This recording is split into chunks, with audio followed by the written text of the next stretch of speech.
Area 51 के बारे में आपको पता है? अगर नहीं तो ये अमेरिका में नेवादा के दक्षिण हिस्से में स्थित है।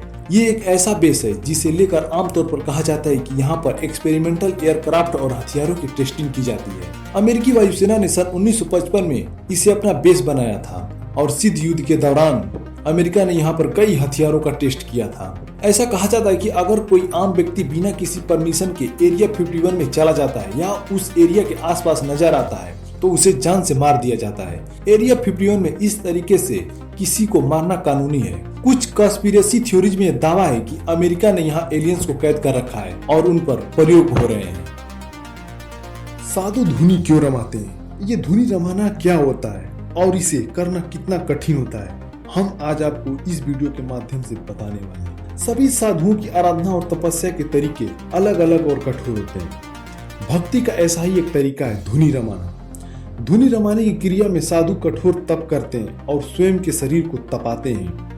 आमतौर पर एक साधु को धुनी रमाने के सभी चरण पूरे करने में 18 साल से भी अधिक का समय लग जाता है। जब धुनी रमाने के सभी चरण पूरे होते हैं तभी साधु का तप पूरा होता है। धुनी रमाने के लिए साधु को एक स्थान पर बैठकर सबसे पहले अपने चारों ओर कंडे या उपलों का घेरा बनाते हैं। इसके बाद जलते हुए कंडों को घेरे में रखे हुए कंडों के ऊपर रखते हैं, जिससे घेरे के सभी कंडे जलने लगते हैं। जलते हुए कंडों के कारण भयंकर धुआं होता है और कंडों की गर्मी भी साधु को सहन करनी पड़ती है। इसी कंडों की धुनी में साधु अपने इष्ट देव के मंत्रों का जाप करते हैं। तो देखा दोस्तों, एक साधु को तपस्या पूरी करने में कितनी कठिनाइयों का सामना करना पड़ता है, तब जाके एक सच्चा साधु बनता है।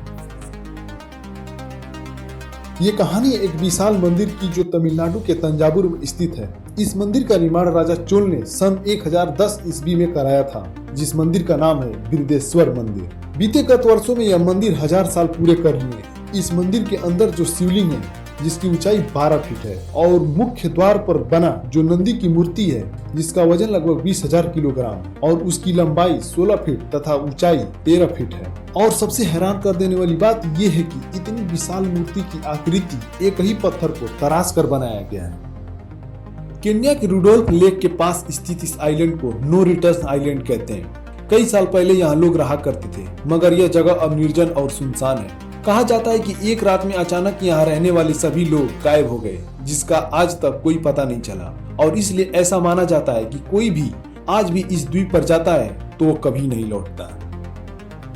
मुंबई की रहने वाली जसवंती बेन ने अपना और उनके साथ 6 अन्य गरीब महिलाओं का परिवार चलाने के लिए 80 रुपए का कर्ज लेकर पापड़ बनाने का काम शुरू किया था।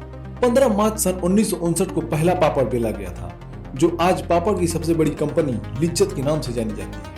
पहले कंपनी का मुनाफा 50 पैसे का था और अब लिज्जत पापड़ का टर्नओवर 800 करोड़ का है।